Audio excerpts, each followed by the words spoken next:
Hello again, this is Keith Slough from Ambassador Christian College and Christian Fellowship Ministries of the Church of God. I want to talk to you about the biblical calendar. Now there are churches of God, and by that I don't mean Pentecostal churches, but commandment-keeping churches of God that keep the festivals such as Passover, Pentecost, the Feast of Tabernacles.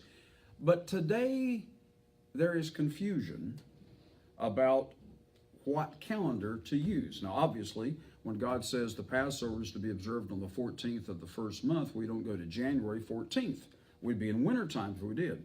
When does God's year begin? What calendar should we be using? Should we use the modern day Hillel post-Talmudic calendar, which is the name they give it? Should we use that calendar to observe Passover and Pentecost and Tabernacles, the three feast seasons of God? Well, many people say that we're supposed to follow the Jews no matter what. No matter what the Jews teach, that's what we're supposed to follow. That's what a lot of people say. Also, there are people that assume that the calendar that we have today is the same calendar that Jesus Christ used and observed the holy days on. But even the Jews will say that's not true. Modern day Jews, modern day rabbis, call Hebrew University in Israel if you don't believe it, or you can check out the Jewish Encyclopedia, and they will tell you in the Jewish Encyclopedia, written by Jewish scholars, that the modern calendar that the Jews have today to observe Passover on and all the festivals of God is not the same calendar that was used in the first century by Jews and Christians. Not the same calendar. Now, that's not my opinion. That's not something I heard through the grapevine. That's not something I got off the internet. That's just a fact. You can go to Hebrew University and ask them. I called up a rabbi when I did my study of this in 1983. That's been a few years ago now. And I called up a rabbi down in Charlotte, North Carolina, and I said, I want to ask you a question. I'm studying the Jewish calendar. Is the calendar that today is being used by Jews and some Christians, is that the same calendars they used in the New Testament? And I asked him about it, and I asked him several questions about it. And one of the questions I asked, I remember almost verbatim his answer. I said, is the Jewish calendar that we're using today, the modern day post-Talmudic Jewish calendar, did that come out of the Bible? Or is it 100% oral tradition? And that's the way I asked the question. And he answered me very explicitly. I mean, no equivocation whatsoever. He said, the modern day, this was a rabbi, an Orthodox rabbi. He said, the modern day Jewish calendar is 100% Jewish oral tradition. He said it did not come out of the Bible. Now, some years ago, when I first was exposed to the Hebrew calendar, I got a booklet from a church with headquarters out in California called The Sacred Calendar. It was written by a man whom I later eventually had the privilege of meeting, named Kenneth Herman. And Kenneth Herman wrote this book called The Sacred Calendar. And I wish I had the copy here to read it to you, and I don't have it in front of me, but he made the statement that the months of God start with the new moon, with the visible new crescent seen at sundown as seen in Jerusalem. He made that statement.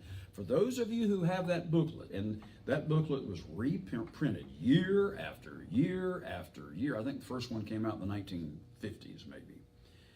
But then they take the text that he wrote and they just update the calendar. Every year they put out a new Hebrew calendar for people to observe the festivals on, and then they would take the text that he had written way back, I guess, in the 50s, and use the same text every year. Many of you have those booklets, one after another. Well, I think the last one I got from that church was in the 1980s. It was the exact same text, but here's what it says. God's year begins in the springtime. It does, as we're going to see here in a few minutes. And the months begin with the visible new crescent in the sky. That's exactly how they did it in biblical times. Not only did the Israelites do that, but the Babylonians did it. The Arabs still to this day do that. They go by the little new crescent at sundown, and that begins the month. The lunar month begins with the new crescent, the visible sighting of the new crescent. Now, that's how they did it in biblical times. Kenneth Herman also said in his book, The Sacred Calendar, that the year always started in the spring, but when it began to migrate, they would add a 13th month. He went into a lot of detail. I don't have the booklet right here in front of me, and I haven't read it in a few years. But I remember he basically described exactly how the biblical calendar worked. Now, the problem was you turned the page, and then they give you the month of Nisan, which is the Babylonian name for the first month of spring. And the calendar was not the calendar he just described. It would be the same thing as a used car salesman telling you on the telephone, oh, we got this car down here, and it's a red car, and it's got, 4 in the floor, and it's got this, and it's got that, and all that. And you say, wow, that's the car I want. And so you drive down there, and or maybe you ride your bicycle down there. Anyway, when you get down there, you say, where's that car at? And he says, I don't have it. But the car you described, you went in all these details. Well, this one over here is pretty close to it. No, where's the car you described? That would be false advertising. Well, Kenneth Herman explained in detail how the biblical calendar works. You turn over one page, and he gives you a different calendar than the one he just described. Now, I got a thing in the mail here just this past week, and it's called The Journal, and it's a tabloid newspaper that is sent out to many, many different branches of the Church of God. By Church of God, I mean the commandment-keeping, holy day observing churches of God, and there are various branches. But he went into something like 7 or 8 different ways that people are observing the holy days now. Number one, you can go by the new moon as seen in the sky at sundown, the actual new crescent. That's one way. Another thing that some people are doing is they're going with the conjunction. Now let me explain what a conjunction is. The conjunction is when the moon is invisible, you can't see it, because the moon is in front of the sun. Now when it's 100% in front of the sun, you have a solar eclipse, like we had in September. I think it was September of 2017. We had this solar eclipse went all across the United States. That can only happen at the conjunction at the new moon. But is that the biblical new moon? Some people take that to be the first day of the month. The Hebrew word for that is molad, although that Hebrew word molad nowhere is found in the Hebrew scriptures. It's not there. Kodesh, which means new moon, means it refers to the visible new crescent, is used over and over and over, but the word molad, meaning the conjunction, is not used. So some people go with the molad. So when the conjunction occurs in springtime, they make that day number 1 of the month of Nisan, or to use the biblical term, Abib, the name that God gave it, and they count 14 days, and they got Passover. Another way that some are doing it now is rather than going by the new moon, they start the month with, of all things, the full moon. Now that's hard to believe. I don't know where anybody comes up with something like that. But they will actually start with the full moon, make that day number 1. Now the problem is sometimes you have up to 3 days when the moon appears to be full. How do they determine the exact day of the full moon? Well, they could call an observatory, and they might be able to find the exact hour when the moon is full of the exact day of those 2 or 3 days when the moon is full. I guess they could do that. The question is, how did Israel do it? How did Moses do it in the wilderness with no observatory? Well, he couldn't. There was a lady I met some years ago at the Feast of Tabernacles, and she said, I don't go by the visible new crescent, I go strictly by the conjunction. I said, well, how do you know when the conjunction occurs? Now, here's the thing. When the moon is in front of the sun, all over the world, there is no moon at that time. At the conjunction, now there are 2 conjunctions per month. You have the conjunction at the new moon when it's invisible. You have the conjunction at the full moon when it's big, round, full moon. But she started with the conjunction at the new moon, but she started with the day of the conjunction. I said, well, how do you know when that is?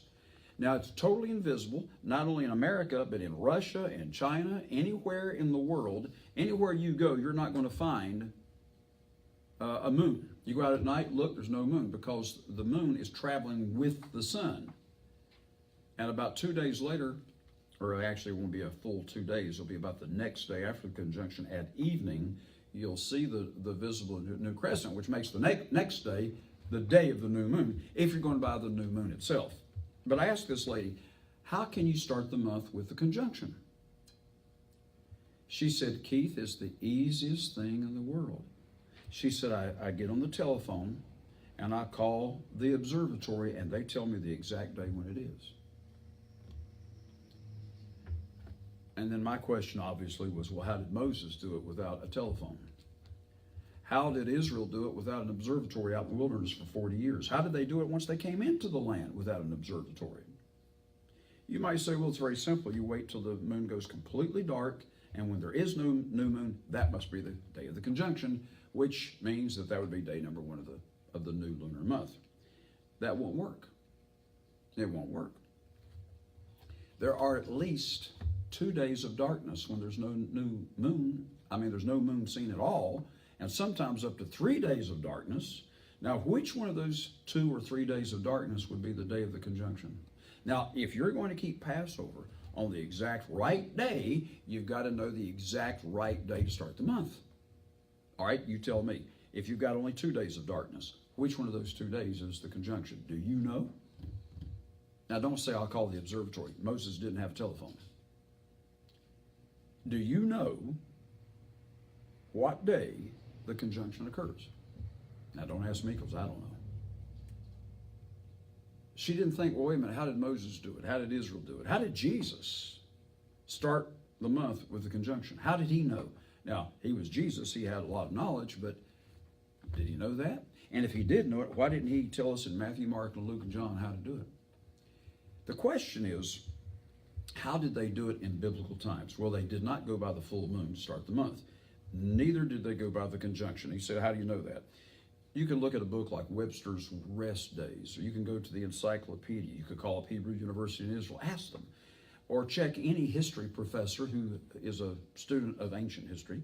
How did they do their calendars in ancient times? They went by that little new crescent in the sky, which is seen just after sundown, 15, 20 minutes after sundown. In the west, where the sun sets, you'll see that little baby moon. Now, in Jesus' day, and even before, the priesthood, they had to declare when the month started. So the high priest would have at least 2, if not 3 witnesses, and these men were trained. Their eyes were trained to see the new moon. They knew how to do it, where to look, and everything. And they would go up on a high mountain there in Jerusalem to get away from the trees, get away from the buildings, and they knew right where to look. They were trained observers. And then when they saw the new moon, they would come down and announce it to the high priest. They would blow the trumpet, let everybody know that, hey, the month has started. God said in Numbers chapter 10, I believe it is, that at the beginning of your months, I believe it's Numbers 10:10, you're to blow the trumpet to let people know the month has started. So you might be sitting in your house with your family and you'd hear the trumpet sound, and you didn't see the new moon, but you know it's been declared from Jerusalem, good enough. But they didn't declare it arbitrarily, just, hey, flip a coin, let's make today the first day of the month. They had to actually observe the new crescent. That's how it was done in Jesus' day. If that had been the wrong way to do it, then Jesus should have told us. However, when people say that the conjunction starts the month, when people say the conjunction starts the month, when these observers went up on top of the mountain, what were they looking for? If the conjunction, which is the invisible moon, starts the month, what were they looking for? Did they come down from the mountain and announce to the high priest, hooray, guess what? We didn't see anything. Whoopee, we didn't see the moon. No, that's dumb, because there are 2, sometimes 3 days of darkness. That would have been stupid. You know what they were looking for? The little new crescent. A lunar cycle starts with the baby moon, the new crescent. It begins to mature in about 5 days. Well, from the conjunction to be a full 7, but you're looking from the time you see the actual new crescent. In about 5 days, it's going to be full. About another 7 days, it's going to be half, And then about another 7 days after that, it's going to be a full moon. And once it reaches its full, mature state, then the moon begins to wane. The waxing moon is when it's getting bigger and bigger every night. After the full moon, it's called the waning moon. It gets smaller and smaller and smaller, and then it totally disappears one morning at sunrise. And now you know that you're near the conjunction. It's either that day or the next day or possibly 2 days later. So what did they look for when they went up on the mountain? They looked for the new crescent. The lunar cycle goes from the beginning that the crescent is seen until it's over and done with, and until the next new moon is seen. That's the whole lunar cycle. Now, in an average of 12 months, a lunar cycle from one new crescent to the next is, on average, 29 days, 12 hours, 44 minutes, and 2.8 seconds. That's the average lunation, the average time from one new moon to the next, from one crescent to the next. 29 days and 12 hours, so about 29 and a half days, which means that in a period of 12 months, you're going to average 1 month having 30, another month having 29. The next month will have 30, maybe. You can have up to 3 months that have 29 days in them. And you can have several months that have 30 days equal. I mean, one after another, 30, 30, 30, then 29, then 30, 30, then 29, 29, 30. It's not 30, 29, 30, 29 all the way through. Now, Hillel apparently started these full and defective months in the 4th century.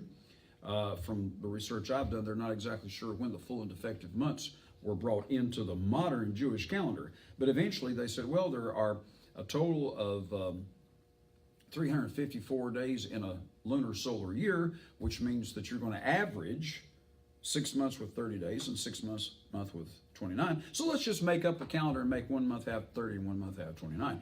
But in the biblical calendar, going by the new moon itself, you may have 2 or 3 months in a row of 30-day months. And then you may have 2 or 3 months that may be 29-day months. So it's not always 30, 29, 30, 29. But it's going to average 6 months having 36 months having 29 days. Where you average, when you add that up, it's 354 days. So the way they did it in Jesus' day, now this is history. This is just historical, documented fact. Again, call Hebrew University in Israel if you don't have access to a Jewish encyclopedia. But the way they did it, the way Babylon did it, the way Egypt did it, the way the Arabs did it, ancient cultures, so far as I know, they all did it this way. Even Persia, which is modern-day Iran, the way they did it was they went out and they looked at the new crescent. And when the new crescent was seen, they started the month. That's just a matter of history. Excuse me. So,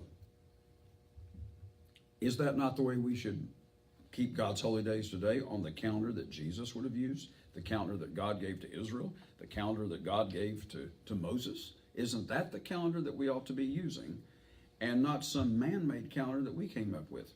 Now, the information I'm going to give you now came from a man whom I had a lot of respect for. A lot of people considered him to be a scholar, Dr. Herman L. Hay.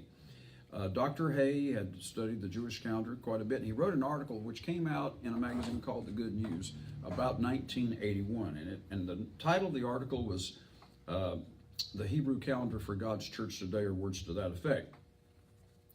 And he explained the history of the modern Jewish calendar. And he explained how that in the 4th century, the Samaritans were sending up smoke signals a day earlier than the Jews did sometimes to confuse people. When they would see the new moon, they would send up smoke signals. Now remember, they blew the trumpets in Jerusalem, but what about people farther away? So they would send up a smoke signal, which was seen by somebody way over there, and then they'd send up one for the people on the other side. But what happened was the Samaritans were always at odds with the Jews.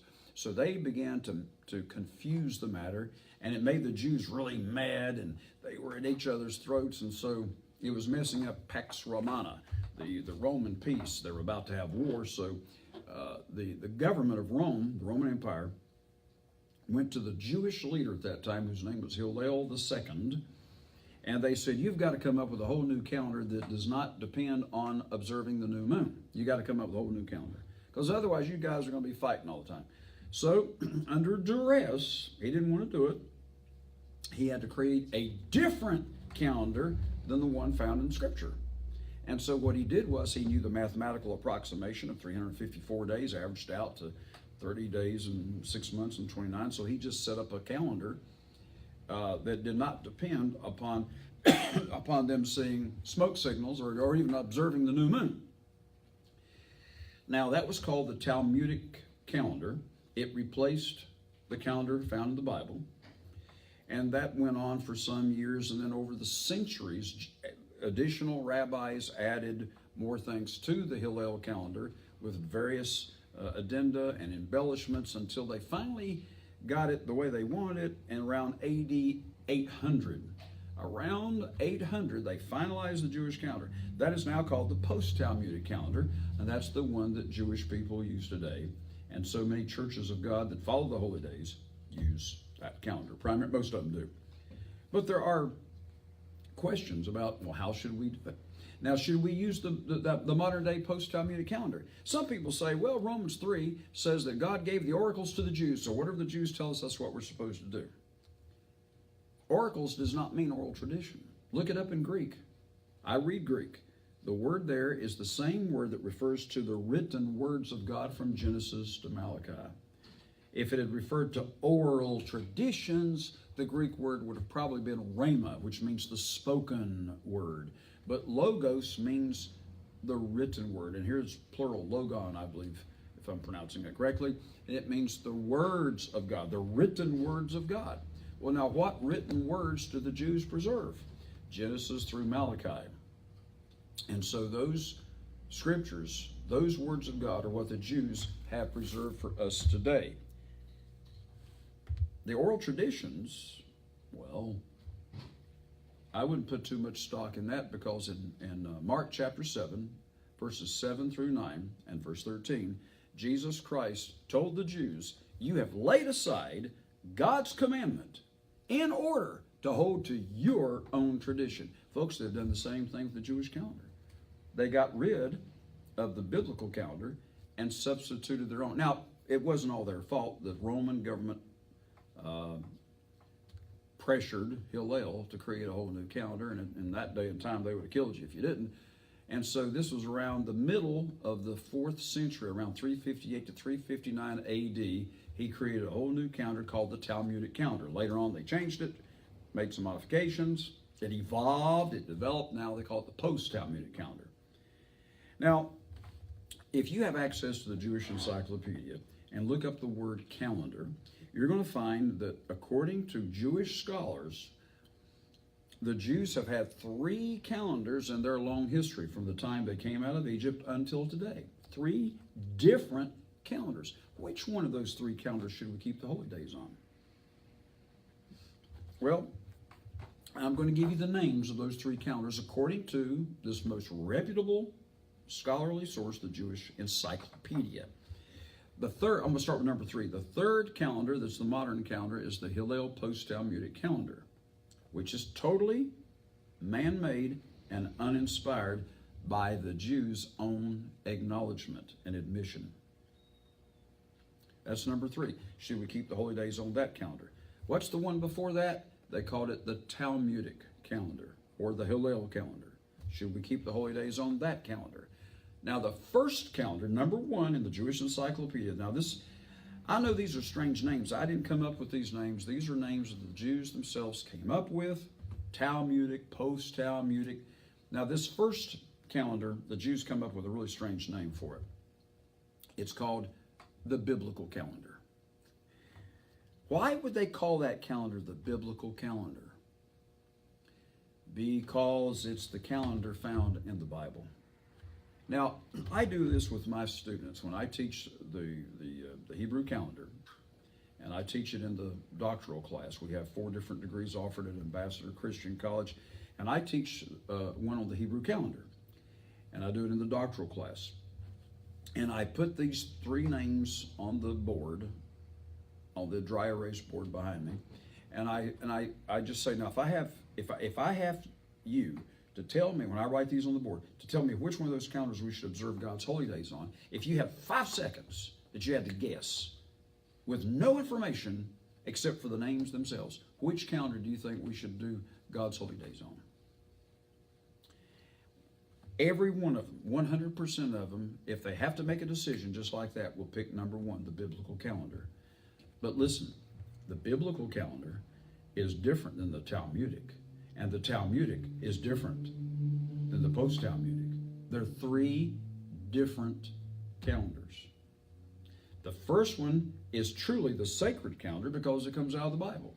The second one is totally man-made by Hillel. Now, he created a calendar that mathematically approximates the biblical calendar, but it's not the same one. If you go by Hillel's calendar, you will be at least 2 days off just about every year, sometimes only 1 day off, and sometimes a full month off from the biblical calendar, a full month. I can't remember all the different things that newspaper said that people were doing now, but some people go by the full moon, some people go by the conjunction, some go by the new crescent moon as they did in biblical times. There are, let's see, there's one guy came up with, let's just have a 52-week calendar and just don't pay attention to the new moon at all. And then, of course, you can go by the modern-day post-Talmudic calendar, which approximates but does not exactly start the month with the new moon. How should we do it? Now, let's assume that you're like Robinson Crusoe, and you're stranded on an island somewhere, and there's nobody to talk to, there's no television, there's no radio, and there are no books to read. And you're there all by yourself, but there's plenty of food to eat. You know you're going to be there for years and years to come. After a few weeks, an airplane flies by and drops a box out. They just throw this box out. And in that box, they don't know you're down there. They drop this box, it falls on the beach, and you go out there and look at it, and it's got different stuff in it. But they also have a Bible in it. And it's the only book in the entire box. So you're thinking, well, I've got nothing else to do.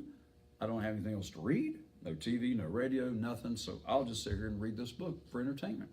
As you begin to read the Bible with no understanding of Jewish tradition whatsoever, just the Bible, you're going to find a very easy way to keep God's holy days if you wanted to. Let's say you decide, I'm going to live by this. There's no church out here to tell me to do it differently, so I'm going to just do what this says. So you'd come to Exodus chapter 12.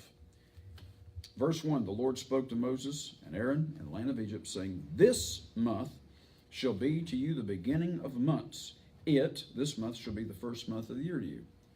Now the word translated month here is the word Kodesh, which is translated again and again and again as new moon. It can be translated new moon or month, depending on the context. When you go from one new moon to another, you've gone from 1 month to another. We're told in Numbers 10:10 that we start the months, the beginning of our months, it starts with the new moon. In fact, the word there that's translated month is the same word as new moon as it is here. This could be translated, this new moon shall be to you the beginning of new moons. It shall be the first new moon of the year to you. Or you could translate it month, because from one new moon to the next new moon is going from 1 month to the next month. Numbers 28:11, in the beginning of your months. And the word there for month is Kodesh, new moons. So the word Kodesh can be translated new moon or month. In 1 Chronicles 23, verse 31, it's translated as new moon. And there are a lot of places where it's translated as new moon. Now, God said, this new moon will be the first, will be the beginning. Now, if you look in your margin by the word first month here, it tells you, if you have a good center reference margin, it says April. Now, how do we know that the margin is correct? Because when you look at Exodus 9:31, it talks about the agriculture that was going on, about the flax was bolled, meaning it was in the budding stage, and it talks about the barley and the flax and the wheat and so on. And that period of time that's described in Exodus 9:31 describes the first 2 weeks of April.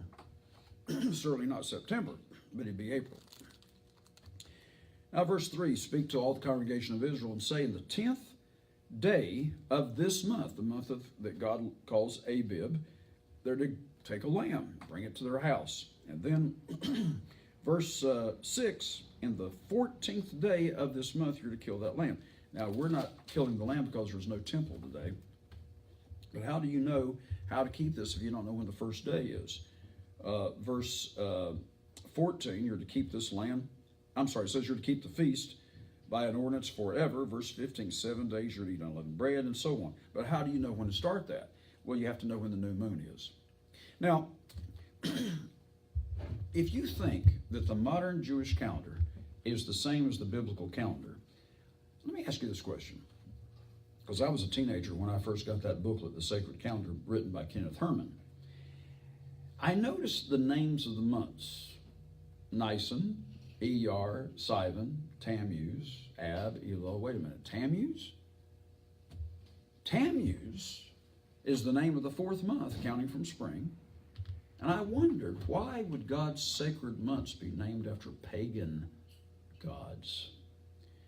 Aren't we told in the Torah, don't mention the names of other gods? Don't even let them be mentioned in your mouth, obviously in reference to as if they were real beings, in the context as if they were real. But why would God name his sacred calendar after pagan gods? One of the statements that Mr. Herman made in his booklet, The Sacred Calendar, when you look at our Roman calendar, January, February, March are named after pagan gods. January named after the two-faced god called Janus. And then March obviously named after the god of war. May was for Maya or Maya, a goddess. Juno, a goddess of fertility. Then you have some of the months named after pagan emperors, like July for Julius Caesar, August for Augustus Caesar. Obviously, Mr. Herman says, our calendar has to be pagan because it's got pagan names on it. Well, what do you do with the Jewish calendar? Now, when I did my research back in 1983, I had the Encyclopedia Britannica, the world's #1 encyclopedia, and I looked up calendar and I found out the Babylonian months had the same names: Nisan, Iyar, Sivan.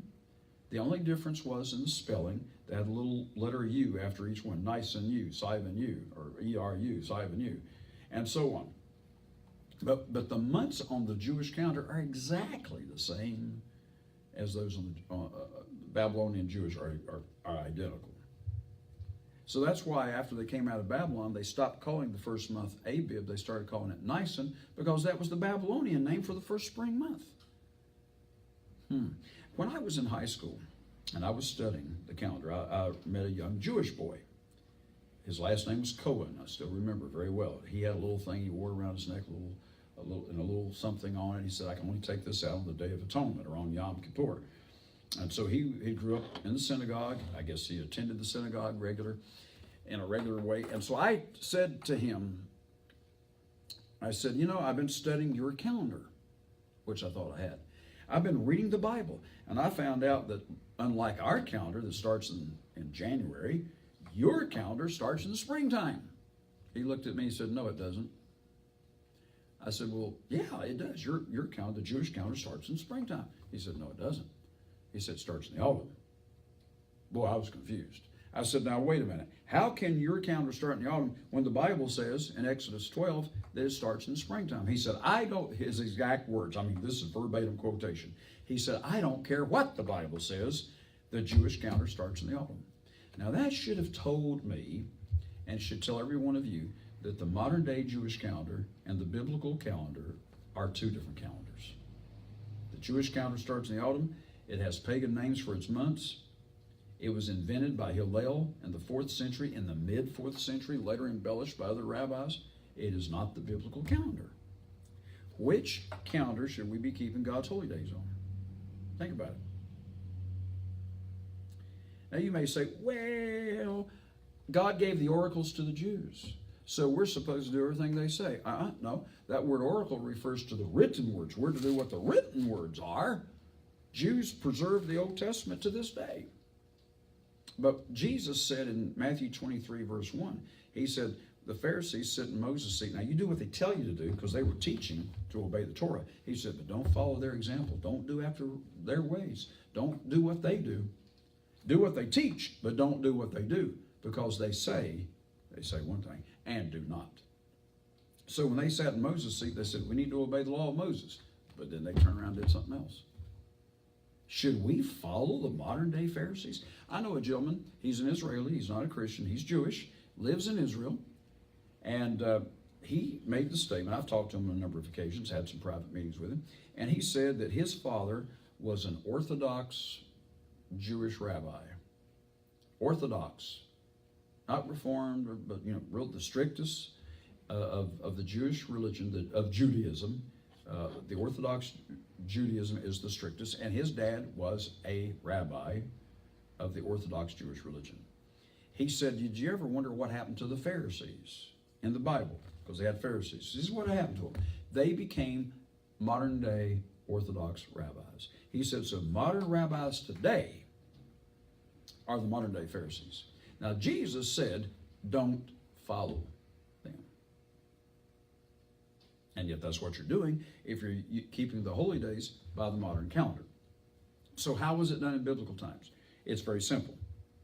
They went out and looked at the new moon in springtime, and when they saw the new moon, now they'll see it at sundown. When does the day begin? Remember Leviticus 23, from evening to evening shall you celebrate your Sabbath? Well, that's true because every day starts at sundown. So on the first day of the week doesn't start at midnight on the biblical calendar. It starts Saturday evening at sundown, goes to Sunday evening sundown. Most of us know that. So the days begin at sundown. When does the month begin? With the first day of the month. Well, if the days begin at sundown, then the month starts at sundown when the new moon is seen. So you need both the sun and the moon to determine when you begin the month. In fact, the same thing is true of the year. In Genesis chapter 1 and verse 14, God said, let there be lights in the firmament of heaven, the expanse, to divide the day from the night, and let them be for signs and for seasons and for days and for years. And it said he made two great lights, the moon and the sun. Now, when does the moon and the sun come into play in beginning the year? They let them, the sun and the moon, be for signs and for seasons and for days and for years. We know that when the sun sets, that's when the day ends and the next day begins, the 24-hour civil day.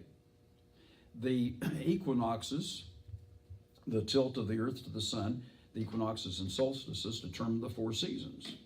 But what about a year?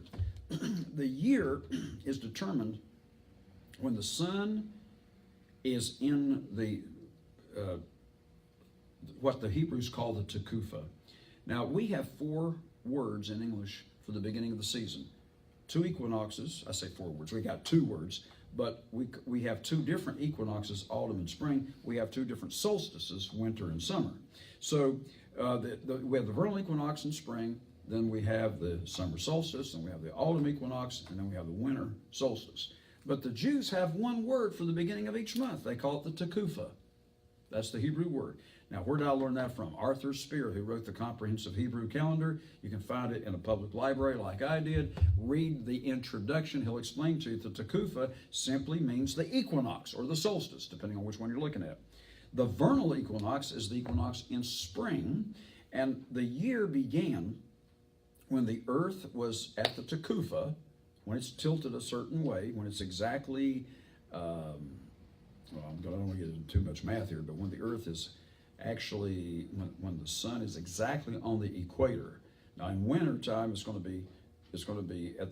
will be at 90 degrees to the Tropic of Cancer and Tropic of Capricorn, excuse me. And then the other season, in summertime, it's going to be at the Tropic of Cancer.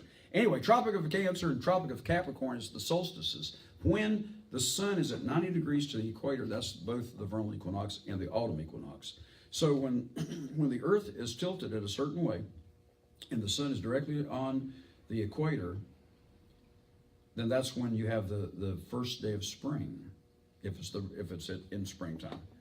You have the first day of spring, the first day of autumn, when it's on the equinox. Now, I don't want to get too complicated, but that's how we know when God's year begins. It begins in springtime at the time of the vernal equinox. Now, somebody is going to say, well, the vernal equinox is never mentioned in Scripture.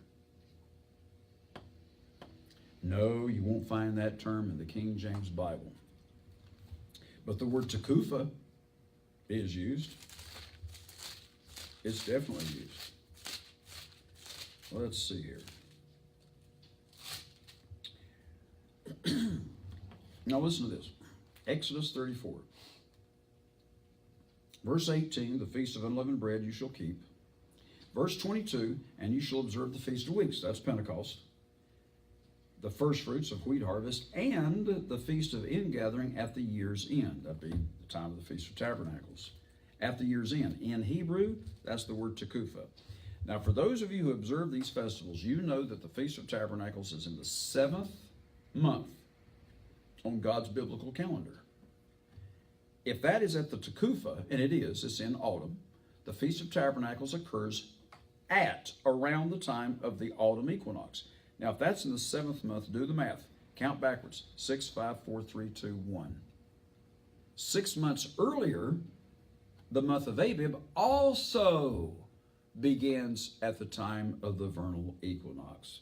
Now, if you don't understand that, ask your 6-year-old. He can explain it to you, because you're in the 7th month in autumn. Count backwards 6 months brings you to springtime.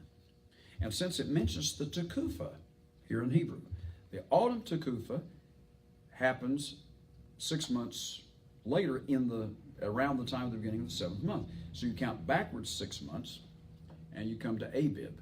And so Abib 1st, which is the biblical New Year's Day, the biblical New Year, will occur at the time of the spring Tekufah, what we call the vernal equinox. There's no way to get around that. I mean, it's so plain. It's so easy to understand. This Jewish fellow that I met when I was in high school studying this thing, he said, our calendar starts in the autumn. And I knew the biblical calendar started in spring. That should have told me then that we're keeping the holy days on the wrong calendar.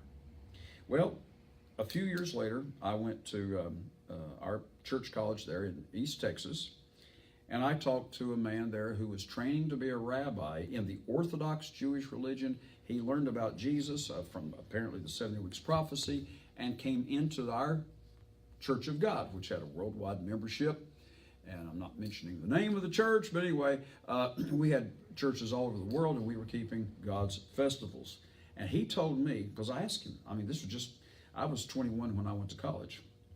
So this was 3 years later, and I said, how do we know our calendar's right? He said, Keith, there's not enough information in the law to tell us how to observe the holy days. We know we're supposed to do it on certain months, but we don't know how to figure that out. So we're dependent upon the Jewish calendar. He told me that sitting in the cafeteria. Later on, we were down there and on the other side of the campus. We were standing outside the classrooms, and I remember very well, he told me, he said, we know for a fact that the Jewish calendar is in error. Now remember, he had synagogue training. He had gone to rabbinical schools. He was just before being ordained as an Orthodox rabbi in Judaism, and then he accepted Jesus Christ as the Lord and Savior, came into the church. But yeah, he stood there and told me, because he'd had all this training, he said, we know the Jewish calendar is wrong. I said, well, why don't they change it? He said, who's going to do it? Well, isn't there somebody in Israel that could change the Jewish calendar? He said, no. He said, there is no authority. The Israeli government doesn't have the authority to change the calendar. I said, what about the rabbis? He said, well, in ancient Israel, the Sanhedrin were the authorities, that they were the only ones that could make such sweeping changes. And there is no Sanhedrin. There hasn't been a Sanhedrin since the 1st century. So, I mean, in Jesus' day, the Sanhedrin was operating at the temple, but then the temple was destroyed in AD 70. The Sanhedrin tried to stay together some years after that, but eventually they dissipated. There was nothing for them to do. He said, so until they create a new Sanhedrin, we are stuck with this modern Jewish calendar, and we know that it's off. So here I am, about age 21, very new, trying to keep these festivals according to the Bible, because in the New Testament, the early true Church of God did keep these festivals. Jesus kept them. He's our example. 1 Peter 2:21, we're supposed to follow in Christ's steps. So here I'm trying to do this, and yet he's telling me the calendar's wrong. An Orthodox Jewish rabbi, just before he was ordained as a rabbi, is telling me we know the Jewish calendar is wrong. And there's nobody to fix it. He said, but eventually, when they create a new Sanhedrin in Israel, we will then have enough people, we will then have enough authority in Israel to start a new calendar. He said, and then they can make the changes that need to be made. In the year 2004, a new Sanhedrin was created in Israel. For the first time since the days of the New Testament, a Sanhedrin was formed. Now, I went on their website a couple of years ago, and I was reading their comments about the calendar.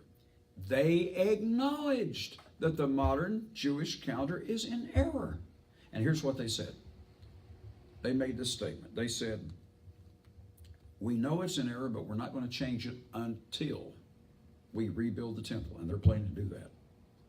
When we rebuild the temple in Jerusalem, at that time, we will then change the calendar. Why do they absolutely have to change the calendar and go back to the biblical calendar? Well, once the temple's rebuilt, and they've already selected the high priest, by the way. Did you know that? They've already selected a person who traces his ancestry back through the Levitical priest, and they have the registry and everything, so they've already selected the man to be the high priest. Now, you remember from Leviticus 16, the high priest is required to go into the temple, and there's one room that only he can go into, and that's the Holy of Holies. And he can only go in there once a year on the Day of Atonement. The Jews, according to Josephus and other, I think other Jewish historians, this is not the Bible, but secular Jewish history records that they would tie a rope around the old boy's ankle. So when he went in there, if he wasn't quite right, or they had somehow made some kind of a mistake and God struck him dead with lightning, they could just pull him out because they couldn't go in there after him. So he had to walk in there with a rope around his ankle. When they rebuild the temple, they're going to have a Holy of Holies. They don't even need the Ark of the Covenant. They didn't have it in Jesus' day, but they still had that Holy of Holies, that room where the Ark was supposed to be. And so every year on the Day of Atonement in Jesus' day, the high priest would go into the Holy of Holies. I don't know what all he did in there, but he was required to go in there once a year. What if he went in on the wrong day? The modern day Sanhedrin has already determined that they're going to go back to the biblical calendar, so when the high priest goes into the Holy of Holies, it will for sure be the 10th day of the 7th month. They'll have the exact right day. Today, the Day of Atonement can be 1 or 2 days off, and sometimes an entire month off. If you were the high priest, would you want to go into the Holy of Holies on the wrong day? So you see, they have to change it. My question is, why don't they go ahead and change it now? Well, it'd be inconvenient, and there's no real need, and everybody's already adjusted to the post-Talmudic calendar. Let's just leave well enough alone. But as Christians, we shouldn't be following the Jews. What did Jesus say in Luke 4:4? Man is not to live by bread alone, but what? But every word of God. Now, they took that out of the NIV and some of the modern translations, but I've read it in the original Greek, and the King James is based on the original Greek. Live by every word of God. That's what we're supposed to do. Now, we should be going by this. So how do we figure out when the calendar is? Let me tell you how simple it is. I can explain the rules of the calendar. By the way, this gentleman who was training to be a rabbi and became a Christian, he told me there wasn't enough information in the Hebrew Bible or in the Torah. He was wrong. Let me show you how simple it is. See, that's what they had told him in rabbinical school. Let me tell you what the Bible says. God said here in Exodus 12, when you see the new moon, that begins the month. You count 14 days, that's Passover. Well, how do you know when trumpets is? Very simple. It's the 7th new moon, or the 7th month. Now, let's see here. Leviticus 23:23. The Lord said to Moses, speak to the children of Israel in the 7th month, and that word can be translated new moon. In the 7th new moon, counting from spring, and the first day of the month, you shall have a Sabbath, a memorial blowing of trumpets. Do no servile work. That's the Feast of Trumpets. Well, the Day of Atonement is 9 days later on the 10th day, and so on. There are only 2 new moons that anybody has to observe on the biblical calendar. The new moon of spring and the new moon of autumn. Now, here's how the modern day Jews do it. The modern day Jews start with the Molad of Tishri. Molad means conjunction, but that word's never used in Hebrew. And they make that the Feast of Trumpets. They make that day number 1 of the 7th month. Unless, of course, it falls on a Sunday or a Wednesday or a Friday, and that would cause the Day of Atonement to be would fall on a Friday or a Sunday, so they have to postpone it. Now, also, let's say the conjunction occurs on a Thursday, which is perfectly okay. But what if the conjunction occurs after lunchtime? Well, they have an arbitrary Jewish rule that you have to postpone it 2 days. But then that would put it on Friday. That wouldn't work, so then they postpone it another day, so it comes on Saturday. So they arbitrarily postpone the festivals, and if we can do that, why come we can't postpone the weekly Sabbath? Just 1 day. It's only 1 day's difference. Pretty close. Or should we do it exactly the way the Bible says? So, if we go by what the Bible says, we see the new moon of spring, that's day 1, count 14 days. Count 7 new moons, that's the Feast of Trumpets. Folks, that's how easy it is. That's exactly how easy it is. Now, I told you there were 354 days if you have a lunar solar year. Obviously, 354 days is 11 days short of the calendar year that we use, the solar year from when the earth was going around the sun. So that means that every year you're going to be off 11 days. That's why calendars have always had an intercalary month. They had a leap year every 2 to 3 years with a leap month. Now, in our strictly solar calendar, we have 1 day every 4 years, but when you're going by the lunar solar calendar, you're off by 11 days. That means in 2 years, you're off 22 days. You're starting the month earlier. And then in 3 years, you're 33 days off. So you're 1 whole month off. So at the end of 3 years, you add 1 month. And sometimes it can be even 2 years. But when the new moon came, when it started, when the 12th month ended before the Tekufa, they added, that wasn't the new moon. They went to the next new moon, the first new moon of spring, which meant that year had 13 months. They always started the new moon of spring. The rabbi that I talked to in Charlotte, I asked him about that. He said, let me pull this book off my shelf. And he was reading to me verbatim from this Jewish reference. He said, according to this, in biblical times, before the new post-Talmudic calendar was invented, he said they had to have gone with the first new moon after the vernal equinox, technically starting with the first day of spring, but not before the vernal equinox. Now, here's the thing. Let me say this in the time I've got left, because I've got to finish here in just a few minutes. How do we know when they add the 13th month? Now, we know that in autumn, that occurs at the Tekufa. We also know that Abib first begins at the spring Tekufa. We know that. But there are 3 possible new moons to start the year with, to start Abib first. The last new moon of winter, the first new moon of spring, or the nearest new moon. Now, if you always start with the last new moon of winter, the problem is you could start the year as early as February 22nd, which means that the wave sheaf would be 2 weeks later during Passover, and there wouldn't be enough barley in the field to offer. Now, we don't offer barley because only the Levites did that at the temple, but the calendar has to be set up in such a way where there will be enough barley. There won't be if you go with the last new moon of winter. Well, what about the nearest new moon? That sounds pretty good. 1 year, the nearest new moon was actually the 19th of March. The vernal equinox, first day of spring, starts on March 20th. The Karaites in Israel went out into the field to see if there was enough barley to offer, and they said, there's not enough barley. So they said, we've got to add a 13th month, even that close. You can't always go with the nearest new moon. Now, for those of you who know that the crucifixion was on April 25th in the year AD 31, that was a Wednesday, look at when the new moon occurred. It was April 12th in the year 31. Now go back to the other new moon, the last new moon that occurred in March. It was the closest new moon. In Jesus' day, they didn't go with the nearest new moon to the vernal equinox. They went with the first new moon after the vernal equinox. There's another problem, too, with going with the first new moon. I mean, the nearest new moon. If you go with the nearest new moon, what happens when the new moon, let's say that the 12th month ends on March the 5th and the next new moon is March the 6th? That's exactly 15 days from the Tekufa, or the equinox, and you have 15 days on the other side. Which new moon is the nearest? And I've actually seen that happen. I've actually seen the new moon come on March 6th. When that does happen, there is no nearest new moon that year. So what do? Flip a coin? No. But if you, and another thing too, there's not always enough barley if you go with the nearest new moon. But if you go with the first new moon after the vernal equinox, there will always be enough barley that a hypothetical Levitical priest in Israel could offer the barley. Now remember, when Jesus comes back and the temple is set up again, they're going to be offering the wave sheaf, and they have to go with the first new moon after the vernal equinox, beginning with and after, but not before, in order to have enough barley. So that's the calendar they're going to be using at that time. So it's very, very simple. Don't worry about how many days there are in the month. Don't worry about how many months there are in the year. Don't worry about it. Why?